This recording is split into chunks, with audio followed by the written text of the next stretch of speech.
Hi guys, welcome back to Chandrakala vlogs. ಇವತ್ತಿನ ದಿನ ನಾನು ಸೋಮವಾರದ ಒಂದು ವ್ರತ ಆಚರಣೆಯ ಬಗ್ಗೆ ನಾನು ತಿಳಿಸ್ಕೊಡ್ತಾ ಹೋಗ್ತೀನಿ.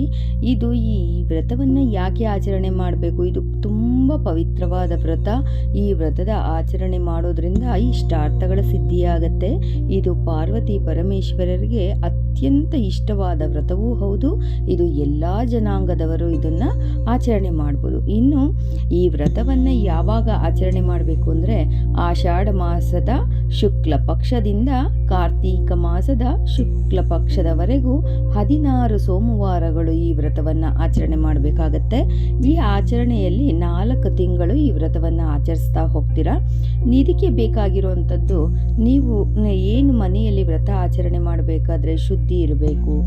ನಾವು ವ್ರತವನ್ನು ಆಚರಣೆ ಮಾಡಬೇಕಾದ್ರೆ ತುಂಬ ಭಕ್ತಿ, ಶುದ್ಧಿ ಅನ್ನೋದು ಬಹಳ ಇಲ್ಲಿ ಇಂಪಾರ್ಟೆಂಟ್ ಆಗುತ್ತೆ.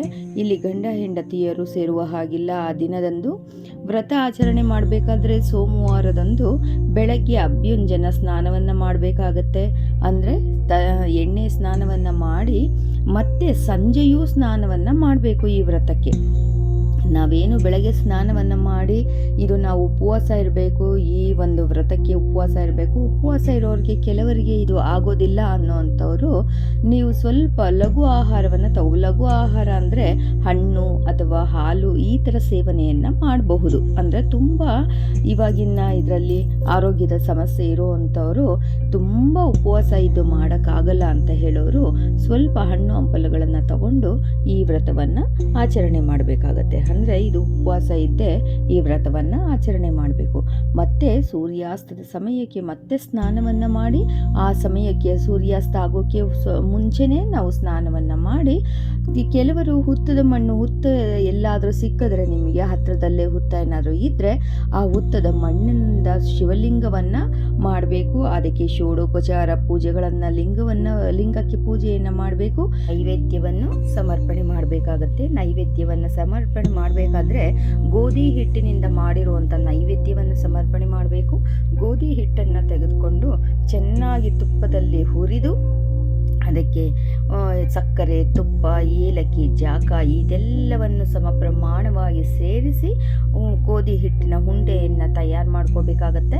ಇದು ಶಿವಲಿಂಗಕ್ಕೆ ನೈವೇದ್ಯವನ್ನು ಅರ್ಪಿಸಬೇಕು. ಈ ಪೂಜೆಯ ವಿಧಿವಿಧಾನದಲ್ಲಿ ಇದು ಬಹಳ ಮುಖ್ಯವಾಗಿರುವಂಥ ಒಂದು ನೈವೇದ್ಯವಾಗುತ್ತೆ. ಇದನ್ನು ಇಟ್ಟು ನೀವು ಪೂಜೆಯನ್ನು ಮಾಡಬೇಕು. ಮತ್ತು ಏನು ಹಣ್ಣು ಕಾಯಿಗಳನ್ನು ಇಟ್ಟು ಈ ಪೂಜೆಯನ್ನು ಮಾಡಬೇಕಾಗತ್ತೆ.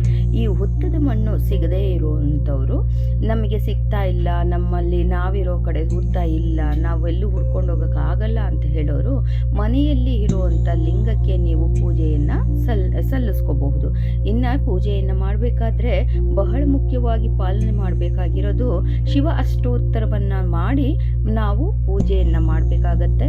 ಈ ಶಿವ ಅಷ್ಟೋತ್ತರವನ್ನು ಹೇಳ್ಕೊಳ್ಳೋಕ್ಕೆ ಮುಂಚೆ ನಾವು ಏನು ನೈವೇದ್ಯವನ್ನು ಅರ್ಪಣೆಯನ್ನು ಮಾಡ್ತೀವೋ ಅದಕ್ಕೆಲ್ಲ ಮುಂಚೆ ಫಸ್ಟು ದೇವರಿಗೆ ನಾವು ಪೂಜೆಯನ್ನು ಪ್ರಾರಂಭ ಮಾಡುವಂಥ ಸಮಯದಲ್ಲಿ ಕೆಲವೊಂದು ಮಂತ್ರಗಳು ಇರುತ್ತೆ. ಕೇಶವಾಯ ಸ್ವಾಹ, ನಾರಾಯಣಾಯ ಸ್ವಾಹ ಅನ್ನೋ ಒಂದು ಮಂತ್ರ ಇರುತ್ತೆ, ಅದನ್ನು ಹೇಳ್ಕೋಬೇಕಾಗತ್ತೆ. ಇನ್ನು ನಾವು ಏನು ಆ ಒಂದು ವಿಧಾನ ಹೇಗಿದೆಯೋ ಅದೇ ರೀತಿಯಲ್ಲಿ ಹೇಳ್ಕೋಬೇಕಾಗತ್ತೆ. ನಿಮಗೇನಾದರೂ ಮಂತ್ರಗಳು ಬೇಕು ಅಂದರೆ ಕಮೆಂಟನ್ನು ಮಾಡಿ ತಿಳಿಸಿ. ಅದರ ಮಂತ್ರಗಳನ್ನು ನಾನು ಹೇಳಿ ನಿಮಗೆ ಮತ್ತೊಂದು ವಿಡಿಯೋವನ್ನು ಮಾಡಿ ಹಾಕ್ತೇನೆ. ಇದಿಷ್ಟು ಪೂಜೆಯ ವಿಧಿವಿಧಾನವಾಗುತ್ತೆ. ಈ ಥರ ಲಿಂಗವನ್ನು ನೋಡಿ, ಇದು ಹುತ್ತದ ಮಣ್ಣಿನಿಂದ ಮಾಡಿರುವಂಥ ಲಿಂಗ. ಅದನ್ನು ಆ ರೀತಿಯಲ್ಲಿ ಮಾಡಿ ಪೂಜೆಯನ್ನು ಮಾಡ್ಕೋಬೇಕು. ಇದಿಲ್ಲದೆ ಇರುವಂಥವರು ಲಿಂಗಕ್ಕೆ ಪೂಜೆಯನ್ನು ಮಾಡ್ಬೋದು. ಇದಿಷ್ಟು ಹೇಳಿದ್ದೀನಿ. ಈ 16 ಸೋಮವಾರಗಳು ಇದೆಷ್ಟು ಆದಮೇಲೆ ಈ ಲಿಂಗಗಳನ್ನು ತೆಗೆದುಕೊಂಡು ಹೋಗಿ ಶಿವಾಲಯದಲ್ಲಿ ತಗೊಂಡು ಹೋಗಿ ತುಪ್ಪದ ದೀಪದಿಂದ ಪೂಜೆಯನ್ನು ಮಾಡಿ ಅಲ್ಲಿ ಸಮರ್ಪಣೆಯನ್ನು ಮಾಡಿ ಬರಬೇಕಾಗತ್ತೆ. ಏನಾದರೂ ಡೌಟ್ಸ್ ಇದ್ದರೆ ಕಮೆಂಟ್ ಮಾಡಿದ್ರಿ. ಹಾಗೆ ಇದನ್ನು ಎಷ್ಟು ವರ್ಷಗಳು ಆಚರಣೆ ಮಾಡಬೇಕು ಅಂತ ಹೇಳಿದರೆ 3 ವರ್ಷ, 5 ವರ್ಷ, ನಿಮಗೆ ಎಷ್ಟು ಅನುಕೂಲವಾಗುತ್ತೋ, ಎಷ್ಟು ವರ್ಷಗಳು ಅನುಕೂಲವಾಗಿ ಮಾಡ್ಬೋದು ಅನಿಸುತ್ತೋ ಅಷ್ಟು ವರ್ಷಗಳು ಮಾಡಬೇಕು. ಸಮ ಪ್ರಮಾಣದ ವರ್ಷಗಳನ್ನು ಮಾಡಬಾರ್ದು. ಬೆಸ ಸಂಖ್ಯೆಯಲ್ಲಿ ವರ್ಷಗಳನ್ನು ಆಚರಣೆಯನ್ನು ಮಾಡ್ಬೋದು. ಈ ಮಾಹಿತಿ ಏನಾದರೂ ನಿಮಗೆ ಇಷ್ಟ ಆದರೆ ದಯವಿಟ್ಟು ಒಂದು ಲೈಕ್ ಮಾಡಿ, ಶೇರ್ ಮಾಡಿ, ಕಮೆಂಟನ್ನು ಮಾಡಿ. ವ್ರತ ಪೂರ್ಣವಾದ ಮೇಲೆ ನೀವು ಏನು ಉಪವಾಸ ಎಲ್ಲ ಇದ್ದು ಪೂಜೆಯನ್ನು ಮಾಡ್ತಿರೋ ಅದಾದ ಮೇಲೆ ಲಾಸ್ಟಲ್ಲಿ ನೀವು ಆಕಳಿಗೆ ಎಲ್ಲಾದರೂ ಆಕಳು ಅಂದರೆ ಕರು ಇದ್ದರೆ ಅದಕ್ಕೆ ಊಟವನ್ನು ಮಾಡಿಸಿ, ಅಂದರೆ ಮೀನ್ಸ್ ಒಂದು ಬಾಳೆಹಣ್ಣು ತಿನ್ನಿಸೋದು, ಒಂದು ಬೆಲ್ಲ ಅಕ್ಕಿ ತಿನ್ನಿಸೋದು, ಈ ಥರ ಏನೋ ಒಂದು ಮಾಡಿ ಆಮೇಲೆ ನೀವು ಉಪವಾಸ ಇದ್ದ ಮೇಲೆ ಯಾವಾಗಲೂ ವ್ರತ ಪೂರ್ಣವಾದ ಮೇಲೆ ನಾವು ವ್ರತವನ್ನು ಕೊನೆಗೊಳ್ಳಬೇಕು ಅಂತ ಹೇಳಿದರೆ ಮೊಸರನ್ನು ಮನೆಯಲ್ಲಿ ಮಾಡಿರುವಂಥ ಮೊಸರು ಬೆಳಗ್ಗೆ ನೀವು ಹಾಲಿಗೆ ಹಿಪ್ಪನ್ನು ಹಾಕಿ ಇಟ್ಟರೆ ರಾತ್ರಿ ಅಷ್ಟರಲ್ಲಿ ಅದು ಮೊಸರು ಚೆನ್ನಾಗಾಗಿರುತ್ತೆ. ಅದಕ್ಕೆ ಉಪ್ಪು ಇಲ್ಲದೆ ಇರುವಂಥ ಅನ್ನಕ್ಕೂ ಸಹ ಉಪ್ಪು ಹಾಕದೇ ಇರೋ ರೀತಿಯಲ್ಲಿ ನೀವು ಅನ್ನವನ್ನು ಮಾಡಿ ಆ ಅನ್ನ ಮೊಸರನ್ನು ತಗೊಂಡ್ರೆ ನಿಮ್ಮ ಉಪವಾಸ ಪೂರ್ಣವಾಗುತ್ತೆ. ನಾವು ಯಾವುದೇ ಒಂದು ವ್ರತ ಮಾಡಬೇಕಾದ್ರೂ ಉಪವಾಸ ಇದ್ದರೆ ಈ ಉಪವಾಸವನ್ನು ಕೊನೆ ಮಾಡಬೇಕು ಅಂತ ಹೇಳಿದರೆ ಹೀಗೆ ಉಪ್ಪಿಲ್ಲದೆ ಇರುವಂಥ ಮೊಸರನ್ನು ತಿಂದರೆ ಆ ಉಪವಾಸ ಕೊನೆಗೊಳ್ಳುತ್ತೆ. ಹೊಸದಾಗಿ ನನ್ನ ಚಾನಲ್ನ ನೋಡ್ತಾ ಇರೋರು ದಯವಿಟ್ಟು ಚಾನಲ್ನ ಸಬ್ಸ್ಕ್ರೈಬ್ ಮಾಡಿಕೊಂಡು ಚಾನಲ್ನ ನೋಡಿ. ಹಾಗೆ ನಿಮಗೆ ಇಷ್ಟ ಆದರೆ ಲೈಕ್ ಮಾಡಿ, ಶೇರ್ ಮಾಡಿ, ಕಮೆಂಟನ್ನು ಮಾಡಿ. Thank you for watching this video.